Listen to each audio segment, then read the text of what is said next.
capítulo 2, de 1 aos Tessalonicenses. Irmãos, eu vou trazer uma palavra nessa manhã de ensino, de orientação, para te tranquilizar, para te vacinar também. Tem crente que se desespera à toa, tem crente que é levado, como diz a Bíblia, né, em roldão, por todo vento de doutrina. Tem crente que, isso é real, não estou criticando, estou falando de um fato. Falar de fato não é crítica, tá? Bota isso na sua cabeça. Fato é fato, não é crítica. Se é fato, não, então eu não posso falar desse fato, eu não vou desfazer o fato. Não, se há alguma coisa que é fato, é real.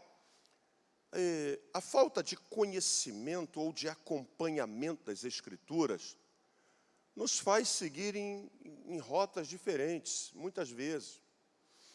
E eu vou abordar esse texto aqui para ventilar o problema que Israel está passando no momento com o Hamas.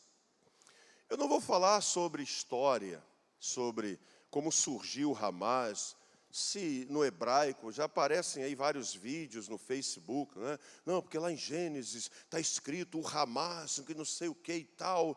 E aí é uma parafernália danada, é um mandando vídeo para o outro, e olha, Jesus, não sei o que, Jesus vai voltar, vende tudo hoje, que amanhã, vende tudo, aproveita tudo. E o crente, você sabia que já houve na história esses episódios de pessoas, e ainda continua havendo, pessoas que venderam tudo, desfizeram-se de tudo, pararam de fazer faculdade, tudo por quê? Porque Jesus vai voltar, para que eu estou fazendo isso?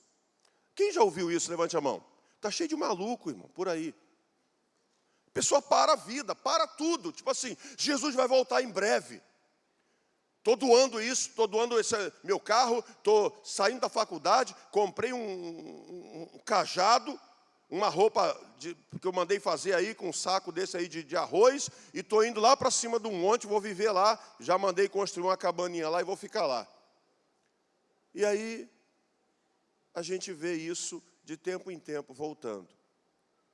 Vamos lá, biblicamente, 2 aos Tessalonicenses 2. Olha o que Paulo diz. Ora, irmãos, rogo-vos pela vinda de nosso Senhor Jesus Cristo. Primeira coisa aqui.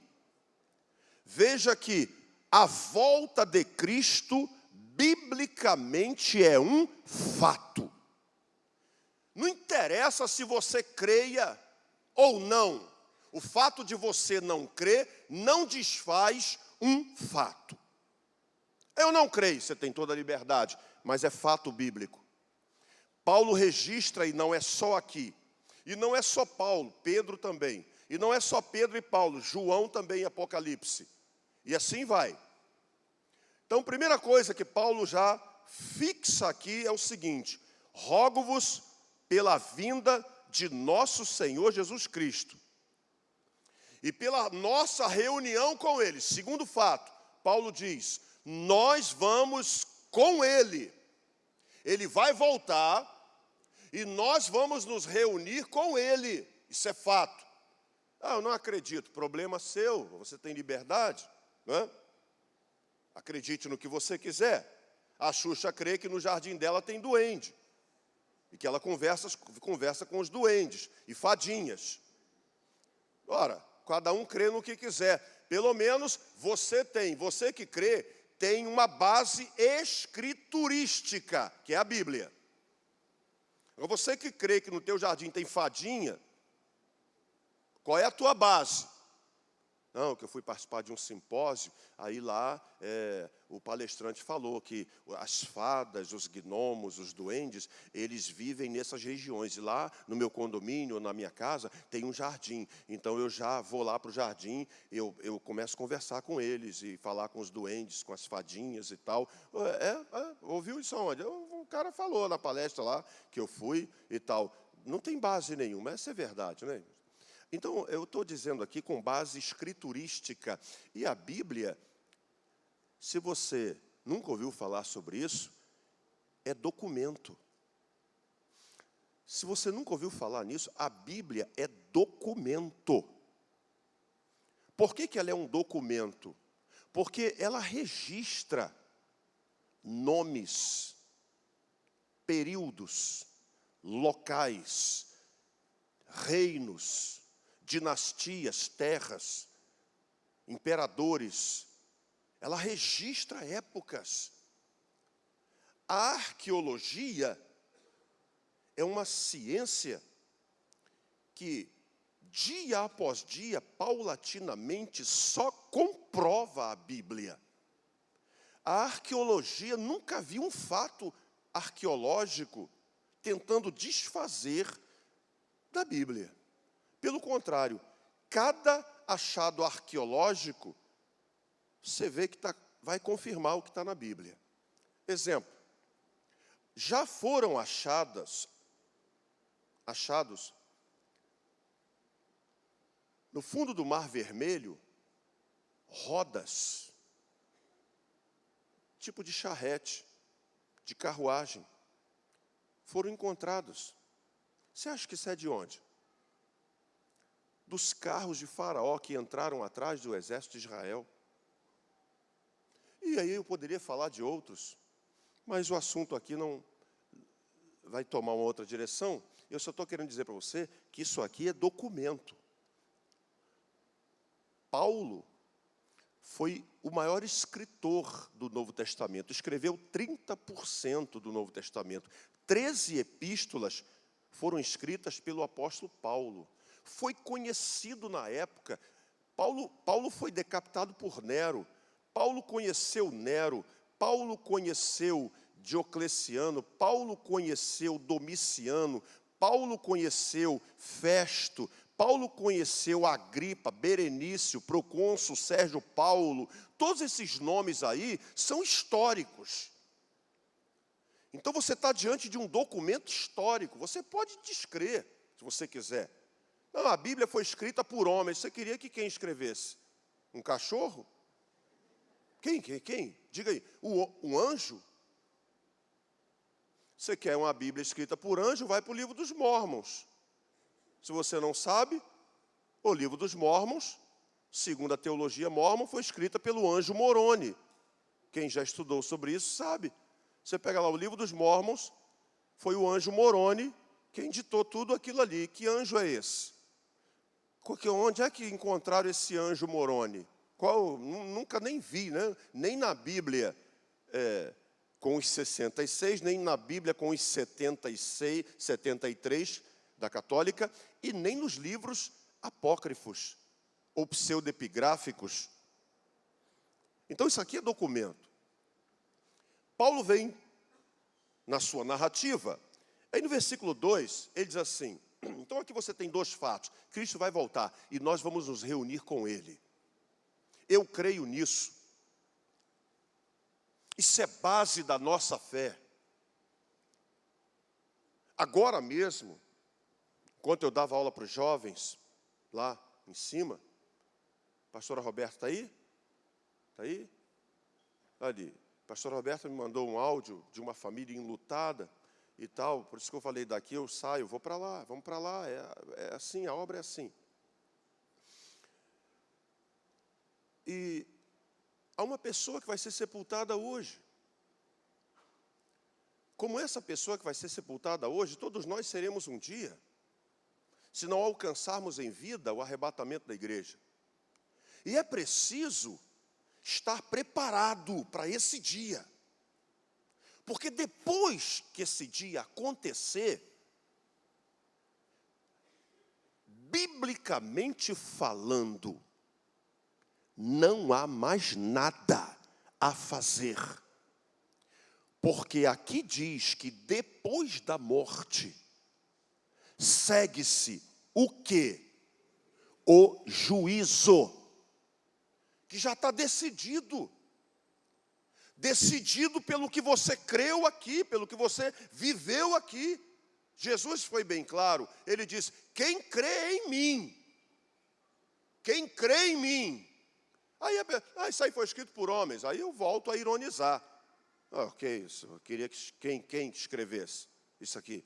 um duende, uma fadinha. Só homens. O ser humano é inteligente. Homens inspirados por Deus. Nós temos a história deles, o registro. E assim, bom, faltaria-me tempo para falar sobre essas veracidades. Então nós temos aqui esses dois ensinamentos. Cristo volta, nós nos reunimos com Ele.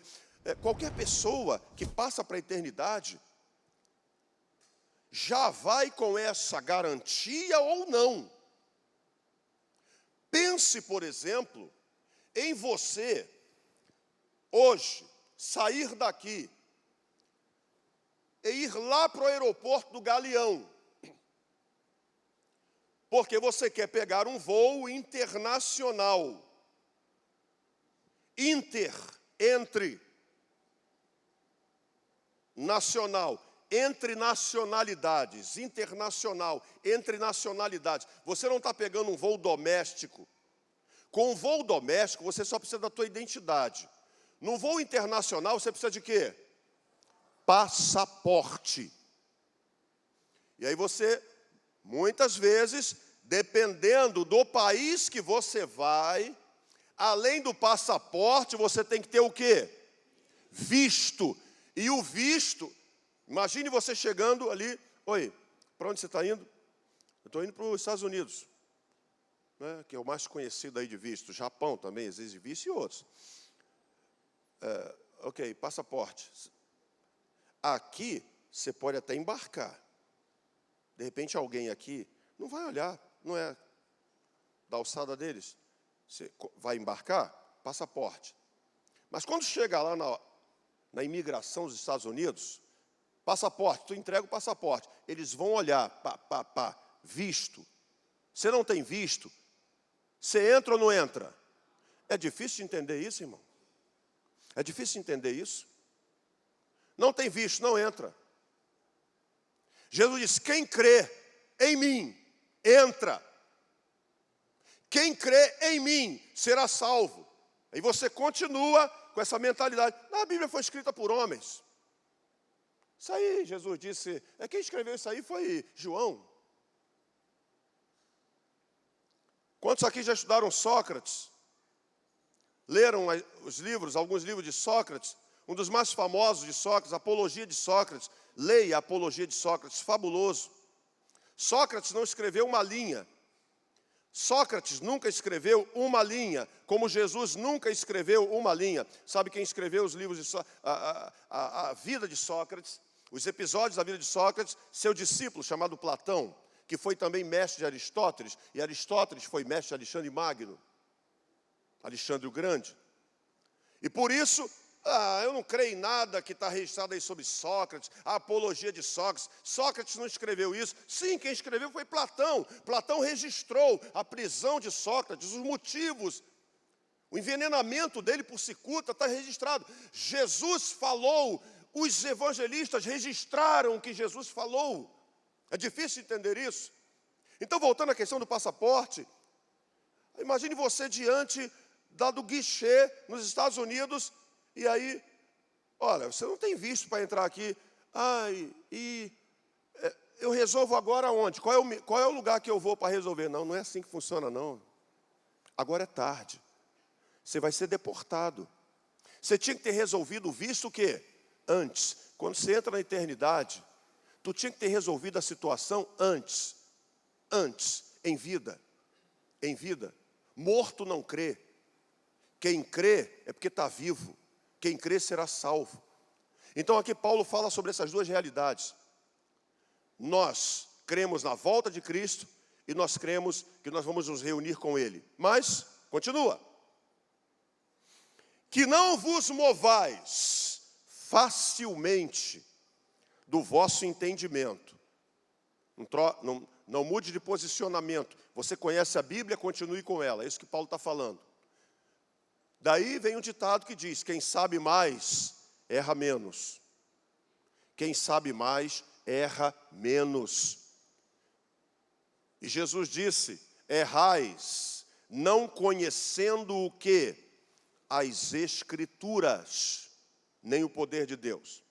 Nem vos perturbeis Como assim a igreja, na época de Paulo, era perturbada? Claro que era, como ainda hoje é. E é perturbada com o quê? Com falsos ensinos, com heresias, com coisas da cabeça da pessoa, ensinamentos humanos, que não tem base bíblica. Aí a gente, mas por que você crê nisso? Ah, quem falou isso foi fulano. Sim, mas o que fulano falou não tem base bíblica. Ah, não, mas fulano é o meu líder. E daí? Até aí morreu Neves. Seu líder, seu pastor, seu bispo, seu apóstolo, não importa quem seja. Se ele não tiver base bíblica, por que você crê nele? Se ele não tá se não tem base realmente para te falar o que está te falando. É por amizade? Nós temos muito isso. Já abordei essa questão algumas vezes. Às vezes uma igreja se divide, alguém sai e leva um grupinho. Aí vai um grupinho seguindo. Quando a pessoa, pelo menos tem um chamado inequívoco, que você vê, é uma mulher ou é um homem levantado por Deus, isso ninguém pode negar, foi levantado para isso, ele está saindo, porque Deus orientou, abriu um ministério, uma igreja nova, mas tem muita gente que simplesmente não quer se acomodar à liderança, não quer obedecer, não quer estar debaixo realmente de uma liderança, e não, eu quero liderar. Eu tenho gente na minha família assim. Eu tenho um irmão que nunca se acertou em igreja nenhuma. Ele sempre quis estar... Abriu 2 igrejas uma vez, já abriu 2. Faliu as 2. Faliu as 2. E aí, às vezes, a pessoa segue. A pergunta é o seguinte, irmão, olha só. Tu está seguindo por quê? Por amizade? É porque o meu amigo, vou dar uma força. Você não está nem aí se está certo ou está errado. Se é heresia ou não. Se é rebelião ou não. É meu amigo, é minha amiga, vamos dar uma força. Como assim? Não se pode dar força para o errado. Paulo está te falando, então, não vos movais facilmente do vosso entendimento. A gente tem que sempre ir pela palavra, pela Bíblia Sagrada. É isso que ela diz. Era assim com o povo de Bereia. E só sabe do que eu estou falando acerca de Bereia quem lê e já leu e releu o livro de Atos. E aí eu te aconselho, leia o livro de Atos, você vai passar pelos crentes de Bereia e você vai ver porque algumas pessoas ainda hoje assim, eu sou bereano. Eu sou bereano. Quando uma pessoa diz, eu sou bereano, ele está dizendo, eu vou pela palavra, eu confiro a palavra. Eu quero ver se realmente é assim, na palavra. Continuando, Paulo vem na sua narrativa, ele diz, ninguém vos perturbeis, quer por espírito, quer por palavra, quer por epístola, como se o dia de Cristo já estivesse perto. É aqui que vão entrar. Paulo está dizendo, olha, se alguém falar que foi eu que escrevi, não creia nisso, eu não escrevi nada, foi Paulo. É uma epístola nova, é alguém novo que apareceu surgindo. A gente vê isso todos os dias no Face. Irmãos, eu fico perplexo. Tatiane fica, meu Deus, você gosta mesmo de se aborrecer. Não é que eu fique caçando, não. Às vezes eu faço uma postagem, as pessoas comentam, vão lá e tal. Eu tenho Instagram, eu nem uso, eu uso mais o Face quando quero postar alguma coisa. E às vezes eu vou lá de curiosidade. Aí na curiosidade que eu vejo lá, quem comentou, pastor Anselmo, poxa, que não sei o que e tal. Ok, poxa, muito obrigado, eu curti aquilo lá que a pessoa... E aí eu vou rolar a barra. Aí o irmão que tu vê hoje, pega o teu Face, vai rolando a barra. Aí você vê um carão desse tamanho lá, daqui para cima. Ei, você que entrou nesse vídeo agora, fique nele. Deus tem uma palavra para você. O Senhor mandou te dizer, e pior que você crê. O pior é que você crê e ainda coloca lá, amém, eu creio. Aí você coloca lá, olha, ora pela minha família, meu tio, não sei o que e tal, ora por isso, por aquilo outro, Deus abençoe e tal. E você vê lá, não sei quantos mil comentários, num vídeo que foi gravado há meses, mas todo mundo que entrar ali, ei, você que está entrando nesse vídeo agora, Deus tem uma palavra, Deus mandou falar para você, e você, crente de Micomanácia, você vai lá e crê. Aí a gente pensa assim, gente, por que a gente prega a palavra? A gente estuda, a gente gasta tempo, a gente busca a Deus, a gente ensina, mas na hora de colocar em prática, o crente chuta tudo que ele ouviu. Chuta o ensinamento da IBD, chuta as pregações e vai lá e qualquer um que grava, Deus mandou te dizer. Oh, Deus mandou me dizer. Deus mandou dizer para todo mundo que entrar ali, Deus mandou dizer. Não é só para você não. Se entrarem 100 mil pessoas ali, Deus mandou dizer para as 100 mil pessoas. Ok, vou trazer um palestino que agora está sendo bombardeado lá, ou por Israel, né? Que não faça parte do Hamas ou não, vamos trazer uma família palestina. Rola a barra do Face. Bota ela diante da tela. Olha, Deus mandou te dizer. Marido já foi morto por rajada de metralhadora ou por bomba. A mulher já perdeu filhos, está ali. Deus mandou te dizer que ainda essa semana o teu telefone vai tocar. A bichinha não tem nem telefone. É assim que o crente vive. Parece que não aprende nada. Parece que não tem Bíblia. Parece que não lê. Quer ouvir Deus falar com você? Você tem uma Bíblia, abra e leia. Deus vai te fazer chorar com ela. Deus vai te direcionar com ela. Você vai sentir Deus apertar teu coração de tal forma que você vai falar sozinho e vai dizer para você mesmo: Senhor, é isso que eu quero para mim. Me ajuda a ser assim. Quando você passa por um texto desse, Senhor, aqui está dizendo que o Senhor vai voltar e que nós vamos nos reunir contigo. É isso que eu desejo. Me ajude a permanecer, Senhor, na tua presença. Olha que coisa linda, belíssima. Você está na palavra. Deus está falando contigo. Mas vamos lá. Senão não chego na questão de israelense. Ninguém de maneira nenhuma vos engane. Como assim? Tem gente que engana? É claro que tem, irmãos. Às vezes, a pessoa engana, não é nem porque ela tem má fé, é pela falta de conhecimento.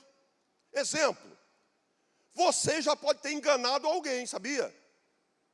E você nem sabe que você enganou, mas não foi por má fé tua, foi por falta de conhecimento. Se tiver alguém aqui com coragem, confirme agora que você já enganou. Se tiver alguém, então você vai, realmente, mas não foi por má fé não, foi falta de conhecimento. Você está em algum lugar, aí alguém fala assim, para o carro, ei moço, como é que eu faço para ir para o hospital Lourenço Jorge? Aí você está aqui, Lourenço Jorge é o seguinte, você sobe aqui, sobe, você vai passar por uma cabine da polícia, lá na frente, no primeiro, você dobra, e aí você chegou. Ele vai chegar onde?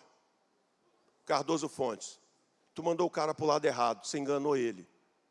Mas você enganou porque você teve má fé? Você deu uma informação que você não sabia. Você trocou nomes. Você direcionou erradamente. Você não queria que a pessoa errasse. Mas para você estava ensinando o certo. Tem muita gente que para ele é o certo.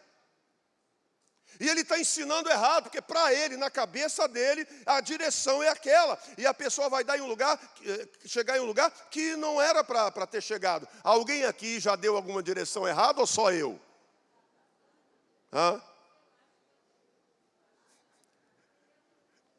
Aí, eu não me lembro. Lembra sim.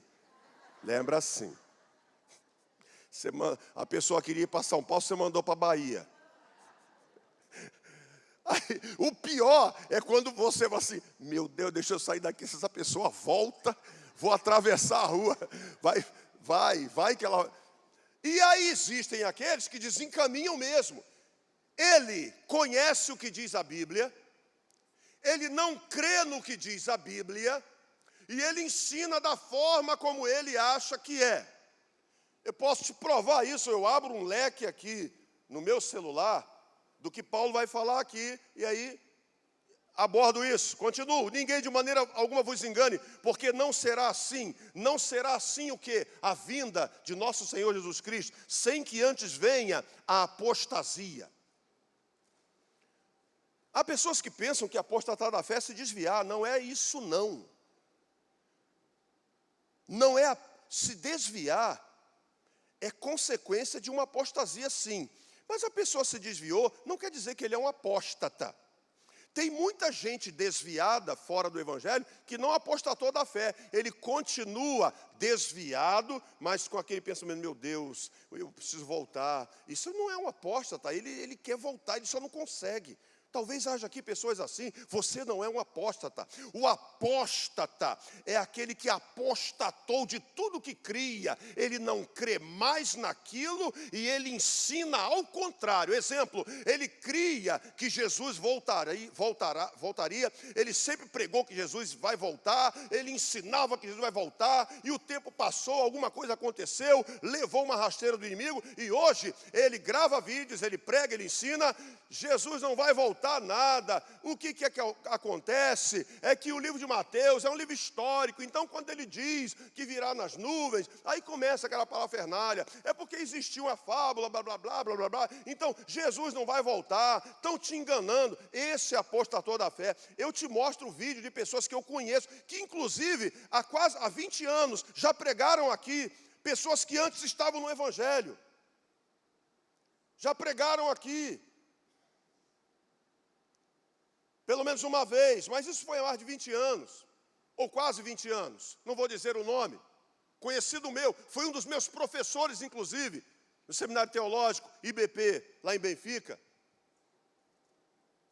Hoje, esse homem não acredita que o diabo é real, que o diabo existe. Todos os vídeos que ele faz, a religião te engana quando diz que existe um ser chamado diabo. O que significa o diabo andar ao derredor? São seus desejos, a sua carne, querendo fazer coisa, você tem que vencer isso. Não existe um demônio, não existe um diabo, não existe tal. E isso é apostatar. Ele descreu em tudo que pregava, que ensinava, e ele mesmo fala, eu já preguei isso, eu já ensinei isso, eu já fui do sistema. Esse é o apóstata. E Paulo diz que vai haver uma apostasia. Essa apostasia, ela vem acontecendo ao longo de anos. Mas vai haver um tempo em que a apostasia vai intensificar. Vai haver uma intensificação dessa apostasia. Um apostatando ali. Irmãos, a gente já está vendo isso ao longo de anos. Sem citar nomes aqui, porque vou usar a ética, né, para não citar. Mas poderia citar. Porque são fatos e estão registrados no YouTube, inclusive. As besteiradas que as pessoas falam. Você vê um bispo, por exemplo, um bispo, gravar um vídeo dizendo, eu sou a favor do aborto. Quem sabe do que eu estou falando? Levanta a mão. Então não vem de brincadeira. Mas mais nada, esse sujeito apostatou da fé. Não vem com essa. Aborto é crime, é assassinato. Mas o único pecado que não tem perdão é o pecado contra o Espírito Santo.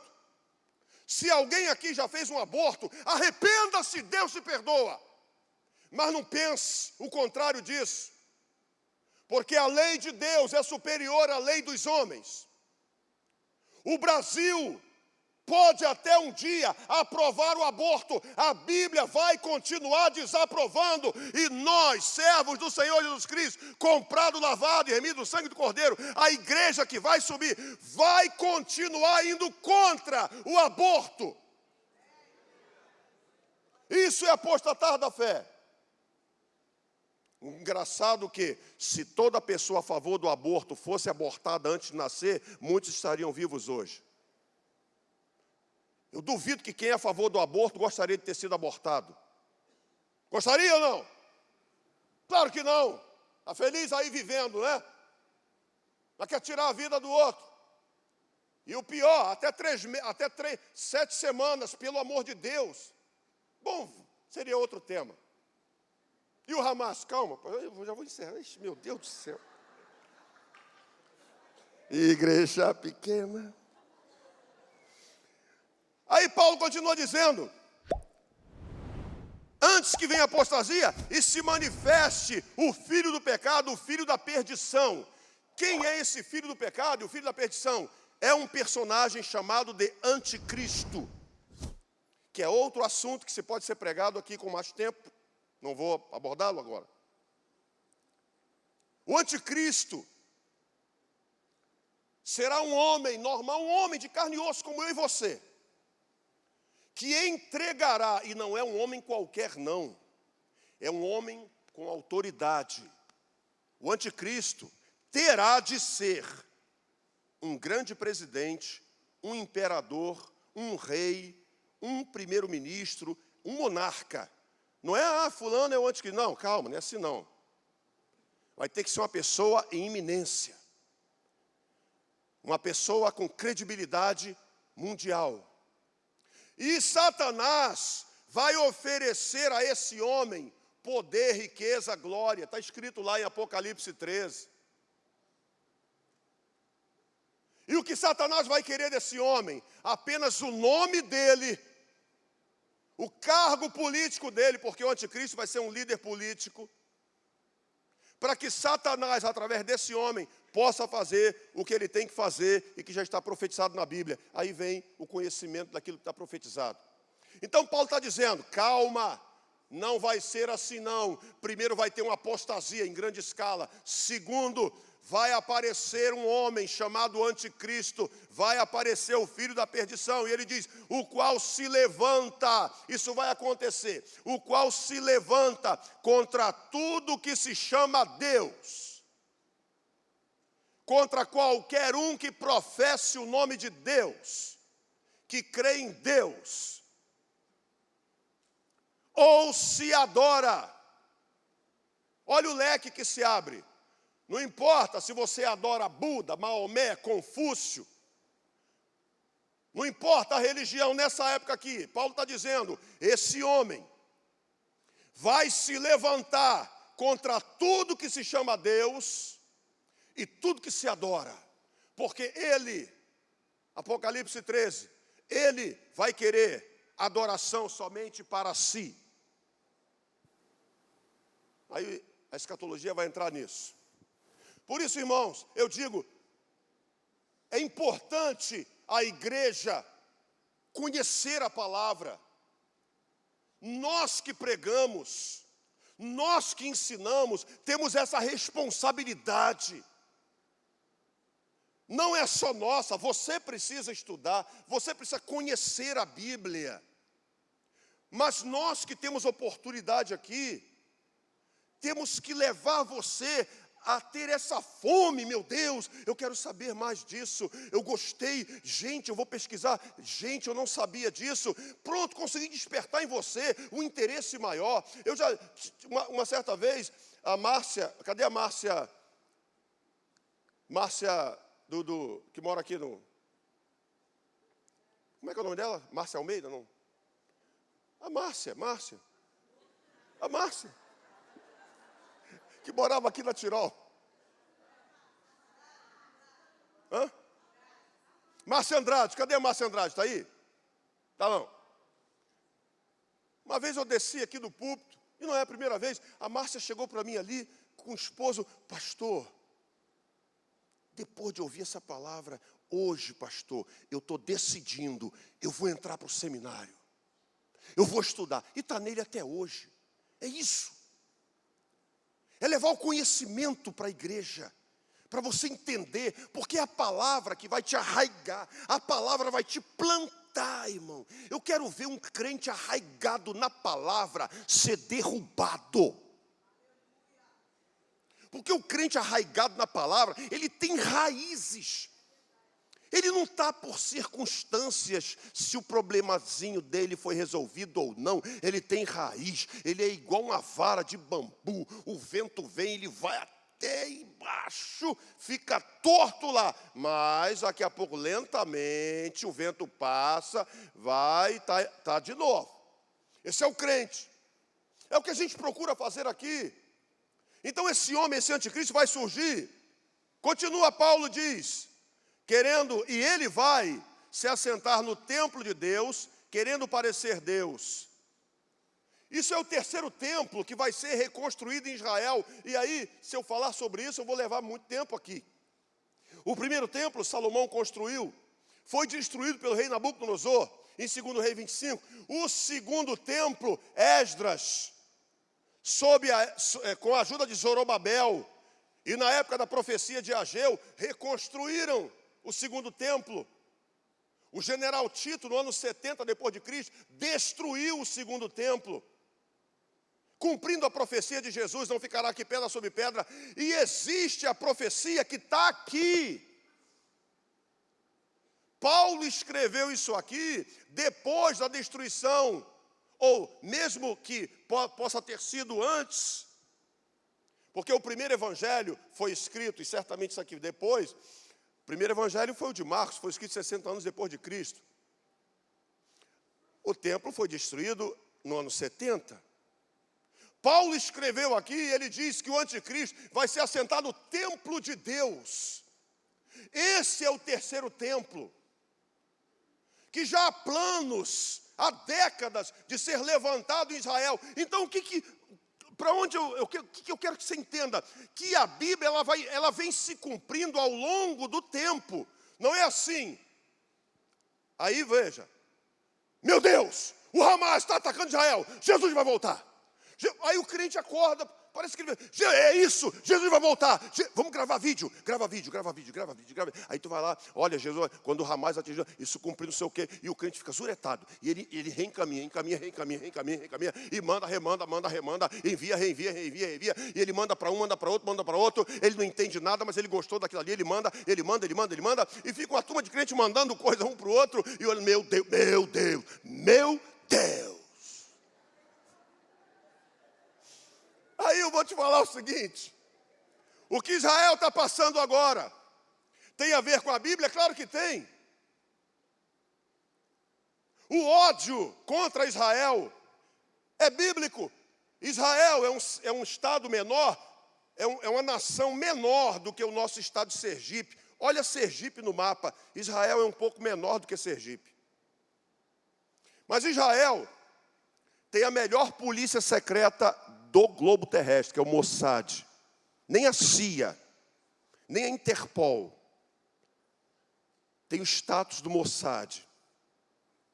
Israel é a mais poderosa nação do planeta Terra em armamento bélico, ninguém suplanta.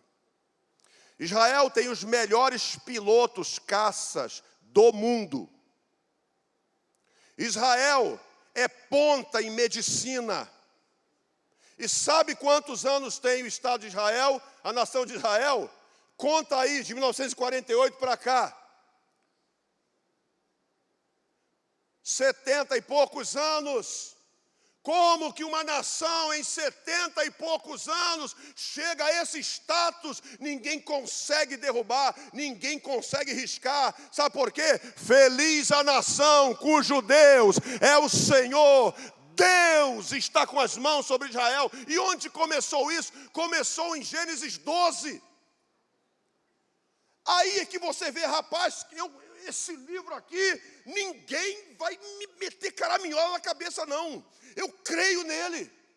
O que falta às vezes é realmente pessoas para chegar aqui e explanar e te mostrar, porque nem sempre você tem habilidade para entender. Aí a responsabilidade de nós que pregamos, de nós que ensinamos.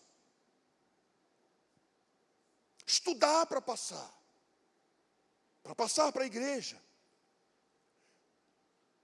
Essa questão aqui, aí eu vou parar para fechar. Porque o que eu quero concluir com você aqui é o seguinte: esse desespero de muitos. Meu Deus, o Hamas está bombardeando Israel, agora vai vir uma terceira guerra mundial. Porque isso é o quê? É porque isso é cumprimento, está escrito aqui, tá bom. Esse é mais um cumprimento. Ainda faltam outros. E aí vamos voltar um pouco no tempo. Se todos nós que estamos aqui estivéssemos em 1914, qual foi o grande acontecimento de 1914? Primeira Guerra Mundial. Primeira Guerra Mundial. Você acha que seria como? Meu Deus, Jesus está voltando, Jesus vai voltar, olha, guerras e um monte de guerra, Jesus vai voltar, a gente tem que pregar mais sobre... E tem mesmo, a gente tem, mas o desespero, Jesus vai voltar, vai ser amanhã, vai ser o quê e tal. Primeira Guerra Mundial terminou em 1917, 14 a 17, acabou. Vem a Europa com as suas revoluções, a Revolução Russa de 1917, com a tríade do mal. Já ouviu falar na tríade do mal? Stalin, Lenin e Trotsky. E não sou eu que estou falando, não. A história registra esses três como a tríade do mal. Lenin, Stalin e Trotsky. Os três da Rússia. Cometem as maiores barbaridades lá na Rússia. Lá na frente, vai Hitler culminar com a Segunda Guerra Mundial, que foi a pior do que a primeira. 1945. Se nós vivêssemos nessa época, como que seria de novo? Segunda Guerra Mundial. Meu Deus, aí daqui a pouco vem a bomba em Hiroshima e Nagasaki. Meu Deus, Jesus está voltando. Jesus, realmente está. Tudo isso são cumprimentos de Mateus 24. O que eu estou te levando a entender é o seguinte: não se desespere agora, porque o Hamas, Israel, meu Deus, meu Deus, meu Deus, meu Deus. Isso só te mostra o seguinte: é cumprimento bíblico, mas tem mais coisas para acontecer. Isso não vai deixar de acontecer com Israel. Vai acontecer, vai. Agora eu vou te falar de uma coisa desalentadora. Hitler, na Segunda Guerra Mundial, junto aos aliados dele, matou cerca de 6 milhões de judeus. O maior genocídio até então na história. Na época de Hitler, havia um papa, que a história, não sou eu, a história registra como papa do nazismo. Talvez alguém saiba que conheça a história. O Papa Pio XII, que apoiava Hitler, que há documentos que provam que ele sabia dos extermínios, que não falava nada, que ficava quieto na deportação dos judeus, na matança, nas câmaras de gás, nos crematórios, nos campos, e o mais temido era o de Auschwitz, e vários outros. Quantos judeus foram massacrados? Isso é cumprimento? É. Por isso o conhecimento é importante. E vai acontecer mais? Vai. É isso que a gente quer ver acontecer? Claro que não. A gente quer ver o Hamas abraçando Israel, Israel abraçando os palestinos e tendo paz.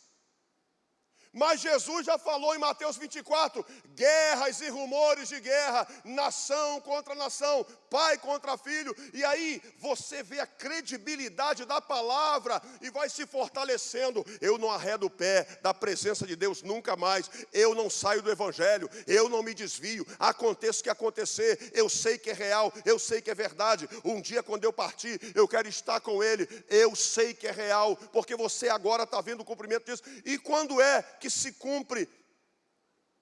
Por exemplo, 6 milhões de judeus sendo mortos. Quem é que não conhece a palavra, não se lembra quando Jesus Cristo estava diante de Pilatos, e Pilatos decidindo entre Cristo e Barrabás. Pilatos disse assim: eu não vejo nele crime algum, vou soltá-lo. Os judeus disseram, se você soltar, a gente te entrega para César, a gente te dedura para César. Isso meteu medo em Pilatos, porque Pilatos era um governador temporário. Ele poderia ser destituído do cargo, então ele preservou a política, o cargo político dele, para não se envolver naquilo. Mas aí ele disse assim: mas eu não vejo nele crime algum. E sabe o que os judeus disseram? Caia sobre nós o sangue dele. Pode cair sobre nós, pode desabar sobre nós. Eu não estou pregando isso, falando isso assim como se... Aí toma xarope, não é isso não. Eu estou te mostrando aqui o cumprimento da palavra. Se nós vivêssemos em 1918, o que aconteceu em 1918? A gripe espanhola, que matou mais, ou tanto quanto o que vivemos agora em 2019, do Covid.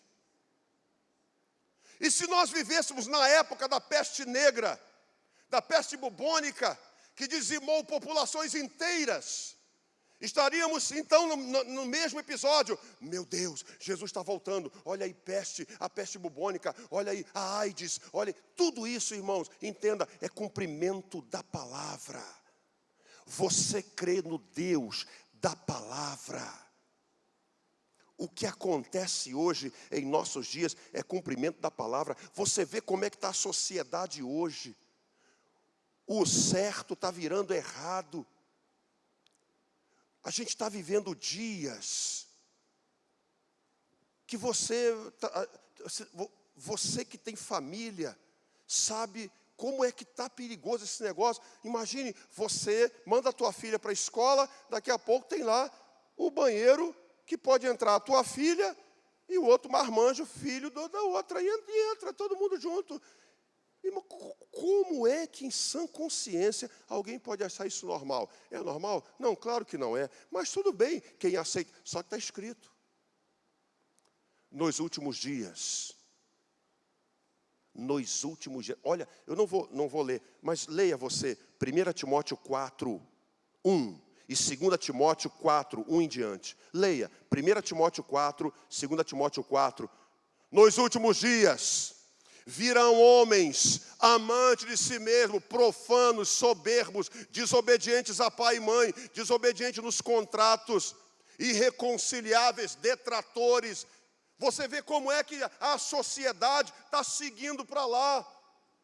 Então a gente não tem que se alarmar, a gente tem que crer mais ainda. Eu estou firme na fé, eu estou seguro na fé. Olha o que Jesus disse: por se multiplicar o quê? O amor de muitos vai esfriar. Por se multiplicar a iniquidade, você não está vendo isso hoje? E sempre foi assim. Volto a Hitler. Você acha que o que Hitler fez não foi iniquidade? Olha a iniquidade se multiplicando. Você acha que o que Mussolini fez com o fascismo na Itália não foi iniquidade? Foi. O que Idi Amin Dada fez na África foi iniquidade? Foi. O que Saddam Hussein fazia com seus adversários foi iniquidade? Foi. Eu estou te mostrando que ao longo do tempo, sempre, das décadas e anos, a Bíblia vem se cumprindo e nós cremos neste livro. Nós cremos nesta palavra, no Deus da Bíblia, e da mesma forma que essas coisas se cumprem, vai se cumprir a volta dele e a nossa reunião com ele. Isso é fato. Eu não tenho como impedir profecias bíblicas de se cumprirem. Nem Deus mandou orar para elas não se cumprirem. Imagine, Senhor, nós repreendemos toda iniquidade, não vai acontecer mais. Vai, porque já está escrito. Vai, está escrito. A iniquidade vai se multiplicar, mas o que eu tenho que fazer, o que você tem que fazer, é não se envolver com ela. Levante a tua bandeira, levante a bandeira do Evangelho. Não se envolva, não se misture. Não fique junto, defenda não a Bíblia, porque a Bíblia não precisa de defesa, ela é autodefesa, ela se defende a si mesma. Defenda a sua fé nela. É isso que a gente tem que fazer. Então não se alarme pelos últimos acontecimentos em Israel, porque isso vai cessar. Vai vir o período de paz novamente. Os anos seguem. Daqui a pouco, outra bomba explode. E aí o crente se desespera de novo. Meu Deus, Jesus vai voltar. Oremos por Israel. Oremos por Israel. Oremos. Está escrito, irmão. Você pode orar por Israel. Está escrito. E aí me faltaria tempo para falar essa questão também de orar por Israel. Não ore só por Israel, não. Ore pela Ucrânia. Ore pela Bósnia. Ore pelo Afeganistão. Ore pela Coreia do Norte. Ore pela Síria. Ore por Israel. Ore pelos palestinos. Ore. Orai sem cessar. Quando Jesus disse, ou quando o salmista disse, no Salmo 128, se não me engano, ou é o 122, orai pela paz de Israel, de Jerusalém. Tendo ela paz, vós tereis paz. O Senhor está falando que é para orar? Sim, é para orar. Nós devemos orar sempre, por qualquer nação. Mas o Senhor está falando para os próprios judeus, orai pela paz de Jerusalém, porque tendo ela paz, vocês terão paz. Mesma coisa, ore pela paz do Rio de Janeiro, irmão. Você é morador do Rio de Janeiro. Se o Rio de Janeiro tiver paz, você terá paz. Mas nós devemos orar também pela paz na Colômbia. Devemos orar pela paz no Rio Grande do Sul. Devemos orar. Mas, enfim, isso é só um parênteses que abri para fechar aqui e te dizer, você está vendo o cumprimento da palavra. Continue crendo nela. Ela vai continuar se cumprindo. E isso tem que fortalecer a tua fé.